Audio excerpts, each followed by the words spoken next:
Minnesota Vikings are 1-5, but you got to keep hope alive, at least for this week. I mean, the Vikings can go 2-14. I don't care, but as long as that win is Sunday up at Lambeau against the Greasy, Grimy Green Bay Packers, woo, fully worth it, right? So Vikings going to shock the world on Sunday. Let's talk about how they get it done. Here are 5 keys to Vikings victory on Sunday against the stupid Packers, the octogenarian Aaron Rodgers, and the stupid 12-year-old boy, as well as Mike Pettin. Mike Pettin looks like the villain from Spider-Man Into the Spider-Verse, but yeah. Number 1 key, DALVIN-DALVIN-DALVIN. Best running back in the football is back, baby. 489 yards rushing on the season, minus 1 game. Still 5th in the NFL. Still leading the league in rushing touchdowns with 7, as well as ripping off 5.3 yards per carry. He is the identity of the Vikings offense. Everything starts and ends with him. Everything is easier when 33 is revved up, ready to go. You get Cousins to play action. Everything starts opening up downfield. Packers are giving up 4.6 yards per carry on the ground, 20th in the National Football League. And the Vikings need to get back to who they are, back to being that bully, control the clock, actually have the friggin' ball, unlike week 1 when they set NFL records, and keep the ball away from 12. Rest that young defense. Let them get their win back on Sunday. Next up, key number 2 for the Vikings to get out of Wisconsin with a W. Davante Adams, who's not as good as Adam Thielen, Justin Jefferson, right? So literally, he is the only threat in the passing game. That is it. MVS is whatever. Allen Lazard may be back, but he's coming off an injury. And yeah, MVS and Lazard look like stars week 1, but everyone looked like stars week 1. Robert Tonyan, the tight end receiver, sure, it's whatever. But that is it.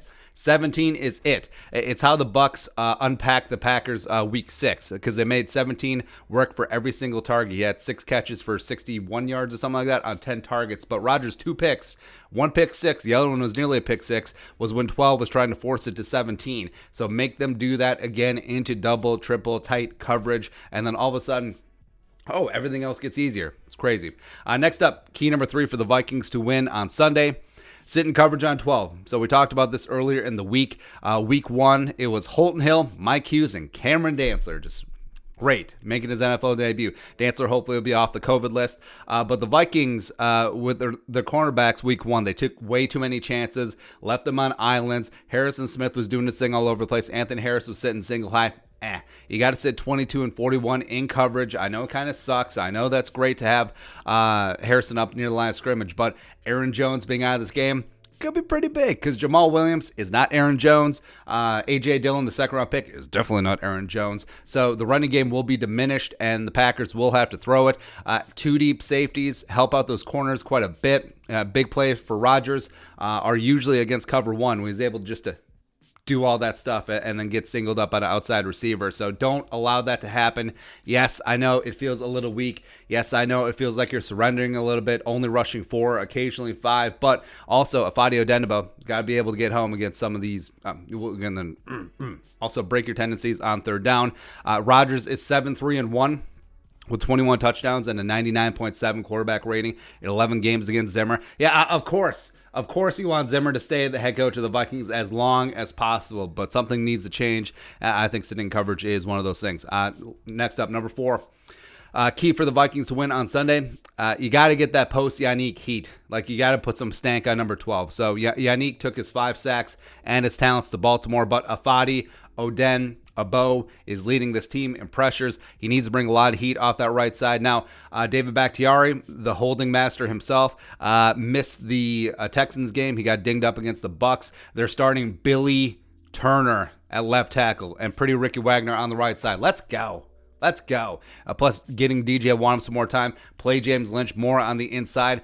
Get some stank. It gets so much easier when you can get pressure with 4. So you don't have to blitz. So you don't have to leave guys out in single coverage. So you don't have to leave guys out on an island. So get home with 4. Occasionally 5.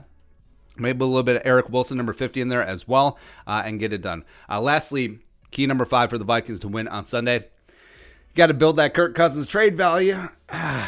So running the ball makes life easier for Kirk Cousins. He's got that play action. He's one of the better play action quarterbacks in the NFL. And Cousins showed that against Green Bay, when he had the ball later in the game, he could do something. He led 3 fourth-quarter touchdown drives against the Packers, drives of 77, 65, and 75 yards. And you could say, well, the Packers were in prevent defense. Like, Go back and look at the tape. No, not really. Like they were still pressing, they were still blitzing, they were still trying to bring Stank down on Kirk Cousins. So Mike Pettin, he is not a prevent defense guy. I think Zimmer could take a couple lessons from that. The Vikings earned every single yard, earned every single point later in that game.